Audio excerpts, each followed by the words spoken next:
Walden by Henry David Thoreau. Chapter 1, Part 2. Most of the luxuries and many of the so-called comforts of life are not only not indispensable, but positive hindrances to the elevation of mankind. With respect to luxuries and comforts, the wisest have ever lived a more simple and meager life than the poor. The ancient philosophers, Chinese, Hindu, Persian, and Greek, were a class than which none has been poorer in outward riches, none so rich in inward. We know not much about them. It is remarkable that we know so much of them as we do. The same is true of the more modern reformers and benefactors of their race. None can be an impartial or wise observer of human life but from the vantage ground of what we should call voluntary poverty. Of a life of luxury, the fruit is luxury, whether in agriculture or commerce or literature or art. There are nowadays professors of philosophy, but not philosophers. Yet it is admirable to profess because it was once admirable to live. To be a philosopher is not merely to have subtle thoughts, nor even to found a school, but so to love wisdom as to live according to its dictates, a life of simplicity, independence, magnanimity, and trust. It is to solve some of the problems of life, not only theoretically, but practically. The success of great scholars and thinkers is commonly a courtier-like success, not kingly, not manly. They make shift to live merely by conformity, practically as their fathers did, and are in no sense the progenitors of a noble race of men. But why do men degenerate ever? What makes families run out? What is the nature of the luxury which enervates and destroys nations?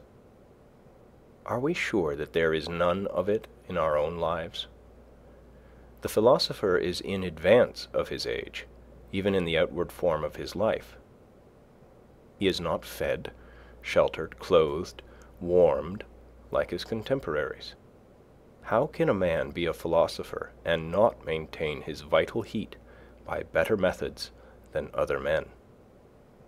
When a man is warmed by the several modes which I have described, what does he want next?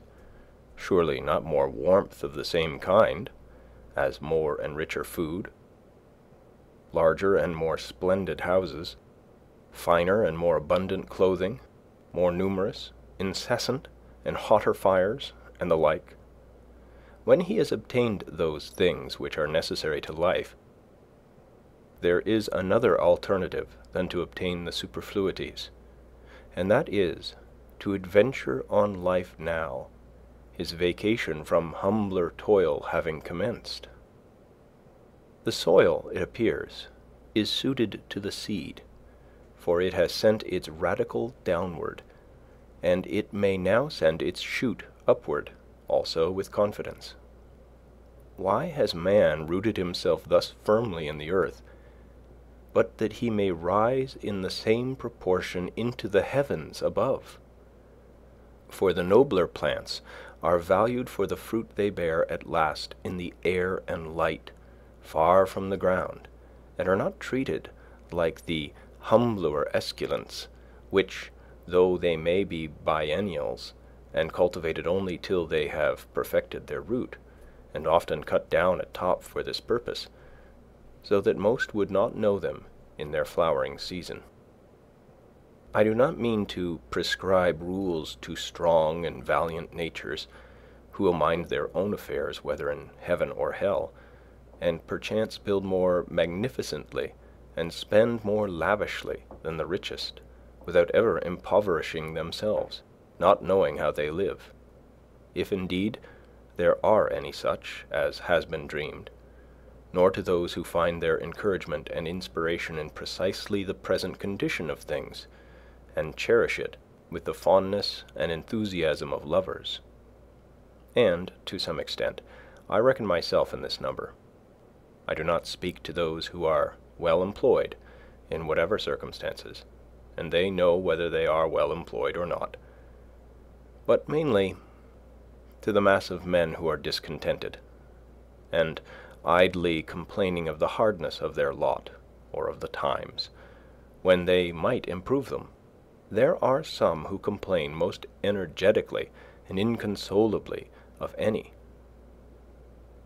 because they are, as they say, doing their duty. I also have in mind that seemingly wealthy, but most terribly impoverished class of all, who have accumulated dross, but know not how to use it or get rid of it, and thus have forged their own golden or silver fetters. If I should attempt to tell how I have desired to spend my life in years past, it would probably surprise those of my readers who are somewhat acquainted with its actual history. It would certainly astonish those who know nothing about it. I will only hint at some of the enterprises which I have cherished. In any weather, at any hour of the day or night, I have been anxious to improve the nick of time, and notch it on my stick too, to stand on the meeting of two eternities, the past and future, which is precisely the present moment, to toe that line. You will pardon some obscurities, for there are more secrets in my trade than in most men's, and yet not voluntarily kept, but inseparable from its very nature.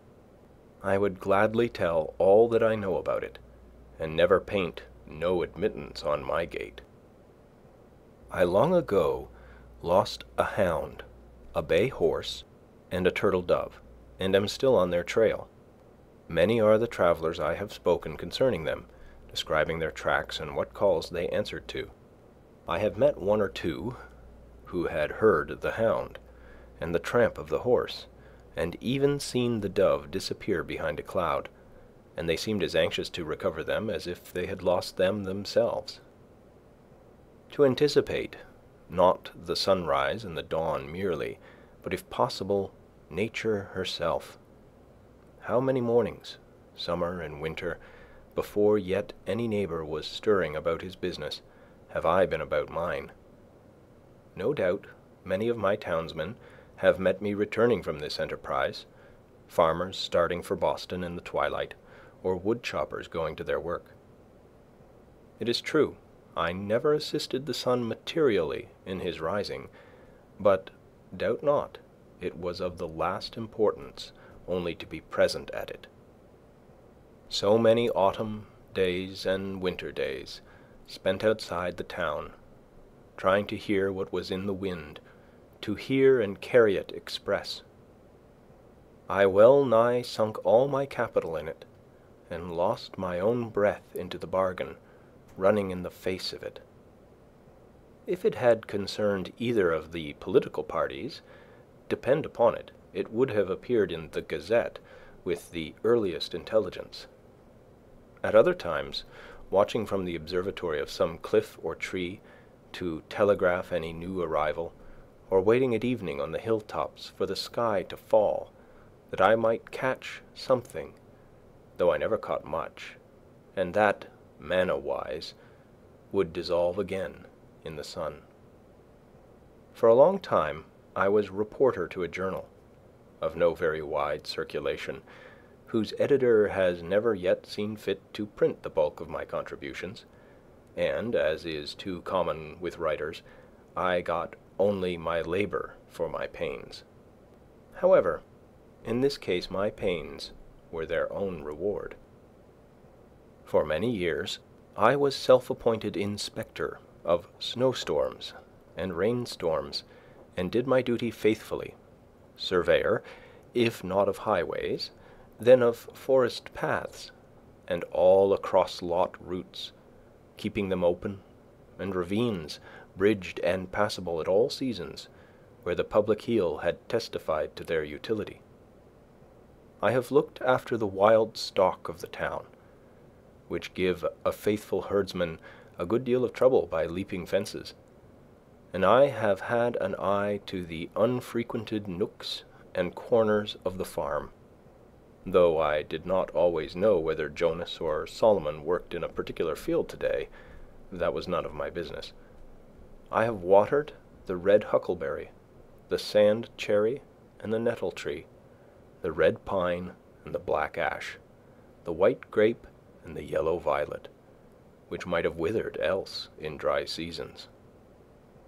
In short, I went on thus for a long time, I may say it without boasting, faithfully minding my business, till it became more and more evident that my townsmen would not, after all, admit me into the list of town officers, nor make my place a sinecure with a moderate allowance. My accounts, which I can swear to have kept faithfully, I have indeed never got audited, still less accepted, still less paid and settled. However, I have not set my heart on that. Not long since, a strolling Indian went to sell baskets at the house of a well-known lawyer in my neighborhood. "Do you wish to buy any baskets?" he asked. "No, we do not want any," was the reply. "What?" exclaimed the Indian as he went out the gate. "Do you mean to starve us?" Having seen his industrious white neighbors so well off that the lawyer had only to weave arguments, and by some magic wealth and standing followed, he had said to himself, "I will go into business. I will weave baskets. It is a thing which I can do," thinking that when he had made the baskets, he would have done his part, and then it would be the white man's to buy them. He had not discovered that it was necessary for him to make it worth the other's while to buy them, or at least make him think that it was so, or to make something else which it would be worth his while to buy. I, too, had woven a kind of basket of a delicate texture, but I had not made it worth anyone's while to buy them. Yet not the less in my case did I think it worth my while to weave them. And instead of studying how to make it worth men's while to buy my baskets, I studied rather how to avoid the necessity of selling them. The life which men praise and regard as successful is but one kind. Why should we exaggerate any one kind at the expense of the others? Finding that my fellow citizens were not likely to offer me any room in the courthouse, or any curacy or living anywhere else, but I must shift for myself, I turned my face more exclusively than ever to the woods, where I was better known.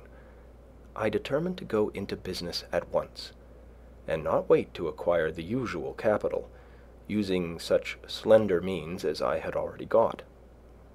My purpose in going to Walden Pond was not to live cheaply, nor to live dearly there, but to transact some private business with the fewest obstacles.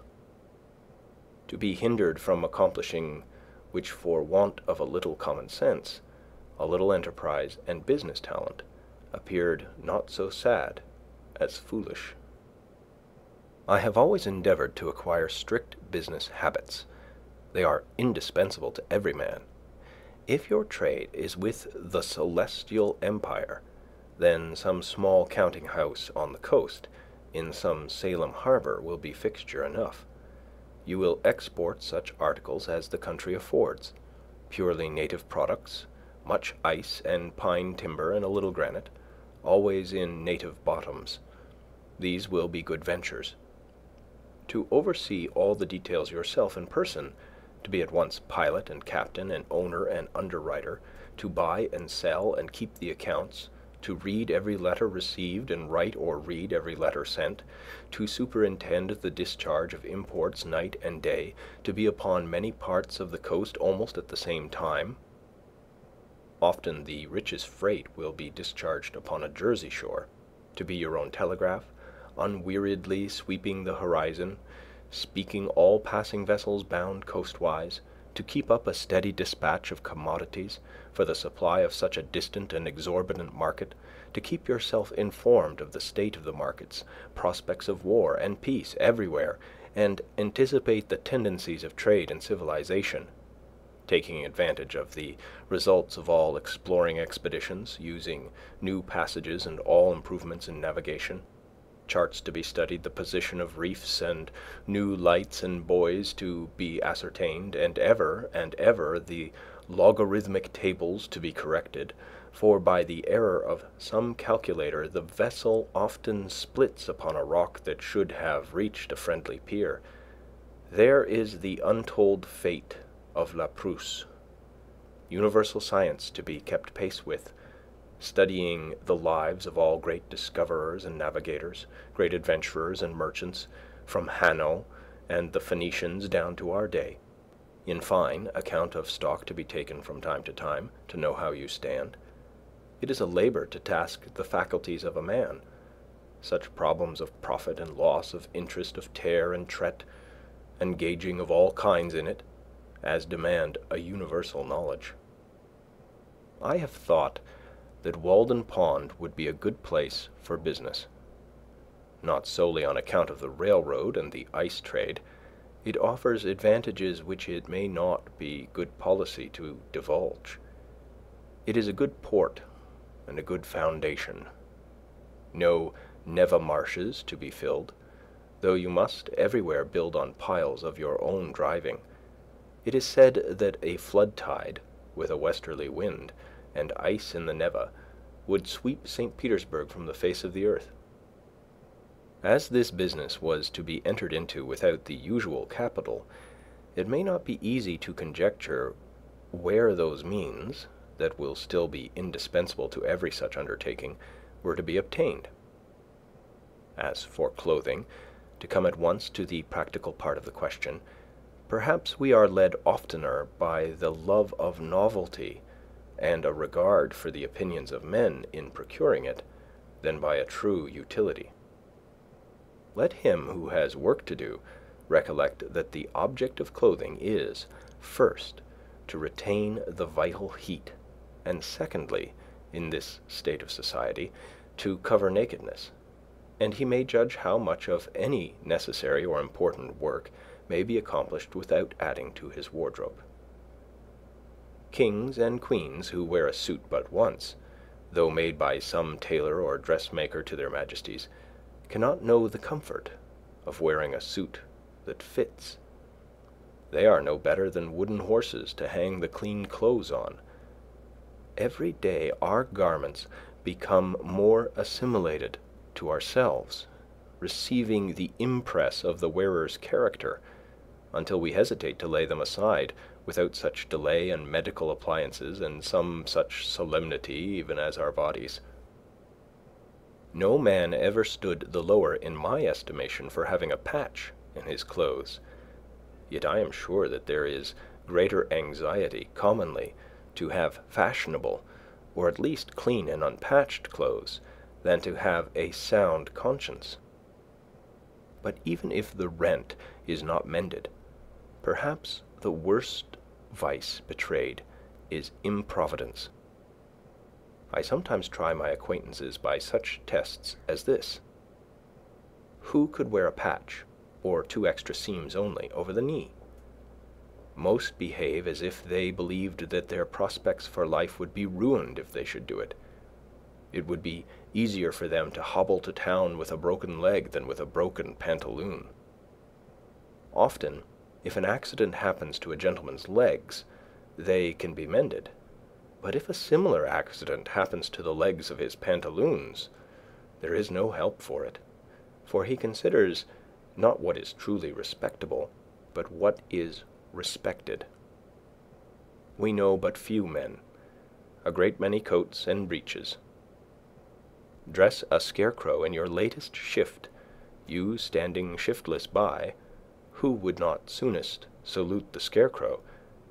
Passing a cornfield the other day, close by a hat and coat on a stake, I recognized the owner of the farm. He was only a little more weather-beaten than when I saw him last. I have heard of a dog that barked at every stranger who approached his master's premises with clothes on, but as easily quieted by a naked thief. It is an interesting question how far men would retain their relative rank if they were divested of their clothes. Could you, in such a case, tell surely of any company of civilized men which belonged to the most respected class? When Madame Pfeiffer, in her adventurous travels round the world from east to west, had got so near home as Asiatic Russia, she says that she felt the necessity of wearing other than a traveling dress when she went to meet the authorities, for she was now in a civilized country where people are judged by their clothes. Even in our democratic New England towns, the accidental possession of wealth, and its manifestation in dress and equipage alone, obtain for the possessor almost universal respect. But they yield such respect, numerous as they are so far heathen, and need to have a missionary sent to them. Besides, clothes introduced sewing, a kind of work which you may call endless. A woman's dress, at least, is never done. A man who has at length found something to do will not need to get a new suit to do it in. For him the old will do, that has lain dusty in the garret for an indeterminate period. Old shoes will serve a hero longer than they have served his valet, if a hero ever has a valet. Bare feet are older than shoes, and he can make them do. Only those who go to soirees and legislative balls must have new coats. Coats, too, change as often as the man changes in them. But if my jacket and trousers, my hat and shoes, are fit to worship God in, they will do, will they not? Whoever saw his old clothes, his old coat, actually worn out, resolved into its primitive elements, so that it was not a deed of charity to bestow it on some poor boy, by him perchance to be bestowed on some poorer still, or shall we say richer, who could do with less? I say, beware of all enterprises that require new clothes, and not rather a new wearer of clothes. If there is not a new man, how can the new clothes be made to fit? If you have any enterprise before you, try it in your old clothes. All men want, not something to do with, but something to do, or rather something to be. Perhaps we should never procure a new suit, however ragged or dirty the old, until we have so conducted, so enterprised, or sailed in some way, that we feel like new men in the old, and that to retain it would be like keeping new wine in old bottles. Our molting season, like that of the fowls, must be a crisis in our lives.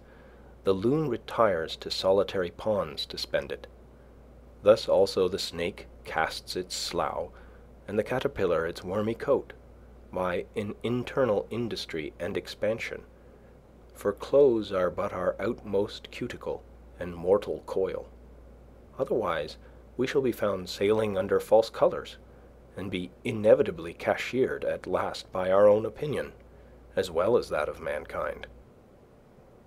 We don garment after garment, as if we grew like exogenous plants by addition without. Our outside and often thin and fanciful clothes are our epidermis, our false skin, which partakes not of our life, and may be stripped off here and there without fatal injury. Our thicker garments, constantly worn, are our cellular integument, or cortex. But our shirts are our liber, or true bark, which cannot be removed without girdling, and so destroying the man. I believe that all races at some seasons wear something equivalent to the shirt. It is desirable that a man be clad so simply that he can lay his hands on himself in the dark, and that he live in all respects so compactly and preparedly that, if an enemy take the town, he can, like the old philosopher, walk out the gate empty-handed, without anxiety. While one thick garment is, for most purposes, as good as 3 thin ones, and cheap clothing can be obtained at prices really to suit customers, while a thick coat can be bought for $5, which will last as many years, thick pantaloons for $2, cowhide boots for $1.50 a pair, a summer hat for $0.25, and a winter cap for 62.5 cents, or a better be made at home at a nominal cost, where is he so poor that, clad in such a suit of his own earning, there will not be found wise men to do him reverence. When I ask for a garment of a particular form, my tailoress tells me gravely, "They do not make them so now," not emphasizing the "they" at all, as if she quoted an authority as impersonal as the Fates, and I find it difficult to get what I want, simply because she cannot believe that I mean what I say, that I am so rash.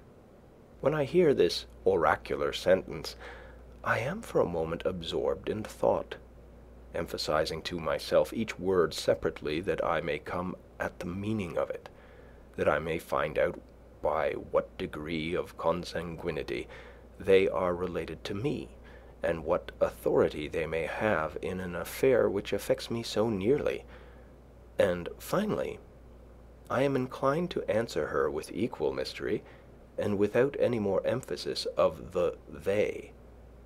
Quote, "It is true, they did not make them so recently, but they do now." End quote. Of what use this measuring of me if she does not measure my character, but only the breadth of my shoulders, as it were a peg to bang the coat on? We worship not the graces, nor the parse, but fashion. She spins and weaves and cuts with full authority. The head monkey at Paris puts on a traveler's cap, and all the monkeys in America do the same. I sometimes despair of getting anything quite simple and honest done in this world by the help of men. They would have to be passed through a powerful press first, to squeeze their old notions out of them, so that they would not so soon get upon their legs again. And then there would be some one in the company with a maggot in his head, hatched from an egg deposited there nobody knows when, for not even fire kills these things, and you would have lost your labor. Nevertheless, we will not forget that some Egyptian wheat was handed down to us by a mummy. On the whole, I think that it cannot be maintained that dressing has in this or any country risen to the dignity of an art. At present men make shift to wear what they can get. Like shipwrecked sailors, they put on what they can find on the beach, and at a little distance, whether of space or time, laugh at each other's masquerade. Every generation laughs at the old fashions, but follows religiously the new.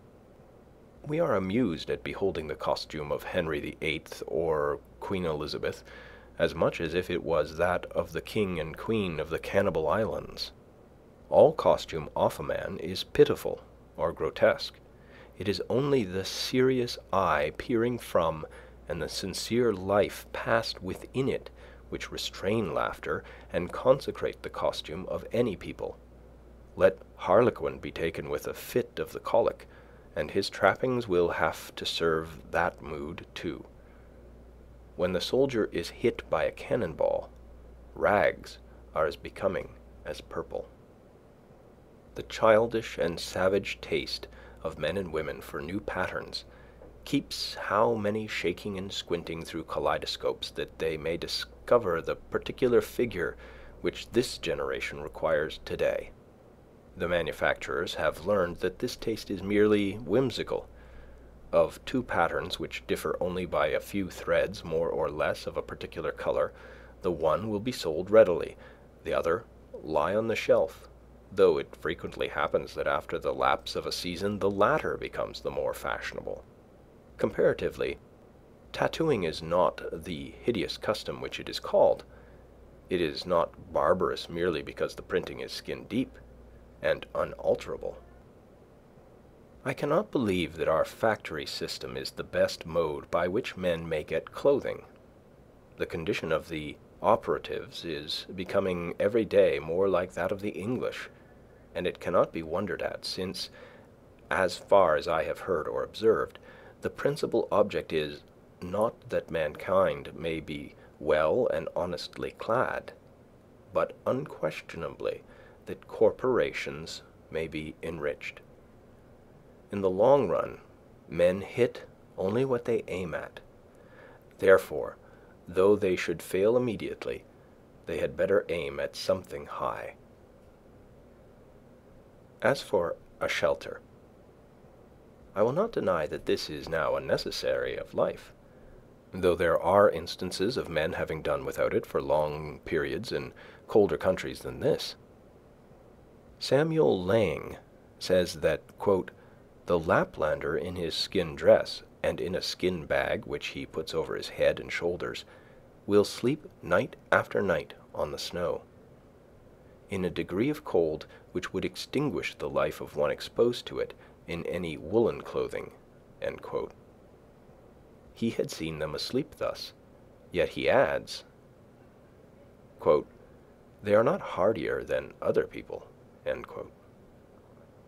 But probably the man did not live long on the earth without discovering the convenience which there is in a house, the domestic comforts, which phrase may have originally signified the satisfactions of the house more than of the family, though these must be extremely partial and occasional in those climates where the house is associated in our thoughts with winter, or the rainy season chiefly, and 2/3 of the year, except for a parasol, is unnecessary.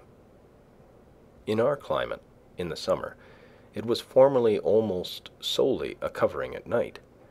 In the Indian gazettes, a wigwam was the symbol of a day's march, and a row of them, cut or painted on the bark of a tree, signified that so many times they had camped.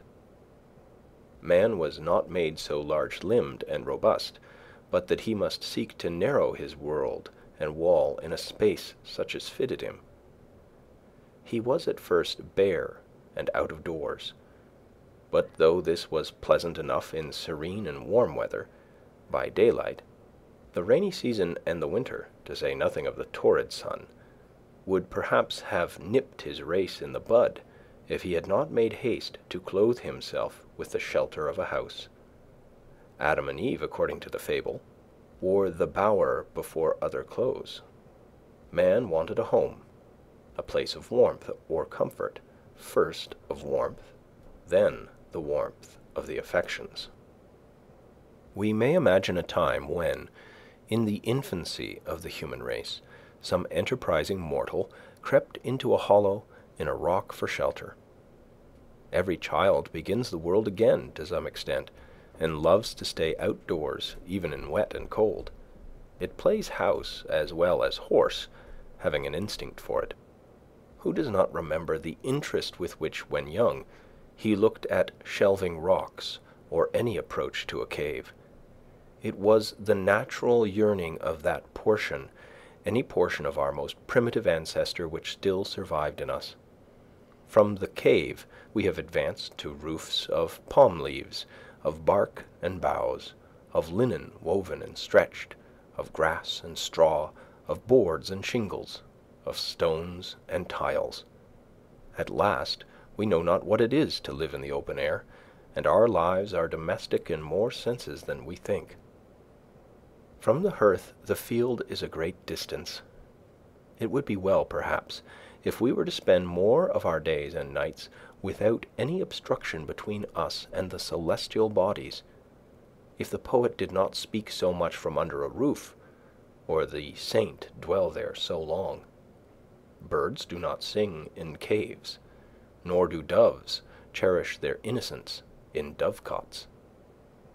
However, if one designs to construct a dwelling-house, it behooves him to exercise a little Yankee shrewdness, lest, after all, he find himself in a workhouse, a labyrinth without a clue, a museum, an almshouse, a prison, or a splendid mausoleum instead.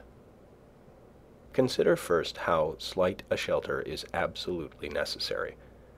I have seen Penobscot Indians in this town living in tents of thin cotton cloth, while the snow was nearly a foot deep around them, and I thought that they would be glad to have it deeper to keep out the wind. Formerly, when how to get my living honestly, with freedom left for my proper pursuits, was a question which vexed me even more than it does now, for unfortunately I am become somewhat callous, I used to see a large box by the railroad, 6 feet long by 3 wide, in which the laborers locked up their tools at night, and it suggested to me that every man who has hard pushed might get such a one for $1, and having bored a few auger holes in it, to admit the air at least, get into it when it rained and at night, and hook down the lid, and so have freedom in his love, and in his soul be free. This did not appear the worst, nor by any means a despicable alternative.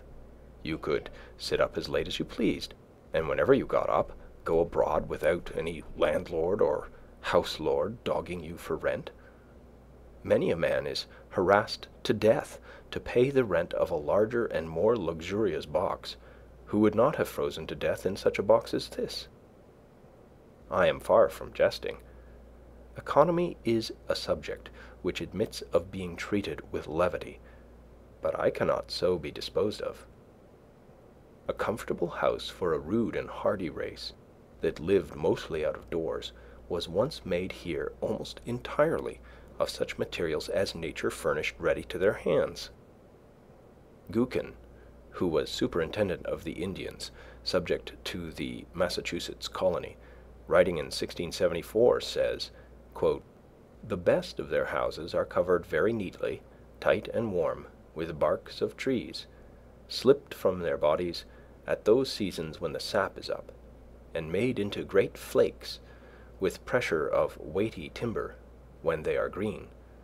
The meaner sort are covered with mats, which they make of a kind of bulrush, and are also indifferently tight and warm, but not so good as the former. Some I have seen 60 or 100 feet long, and 30 feet broad. I have often lodged in their wigwams, and found them as warm as the best English houses." End quote. He adds that they were commonly carpeted, and lined within with well-wrought embroidered mats, and were furnished with various utensils. The Indians had advanced so far as to regulate the effect of the wind by a mat suspended over the hole in the roof, and moved by a string. Such a lodge was in the first instance constructed in a day or two at most, and taken down and put up in a few hours, and every family owned one, or its apartment in one. End of Chapter 1, LibriVox Part 2.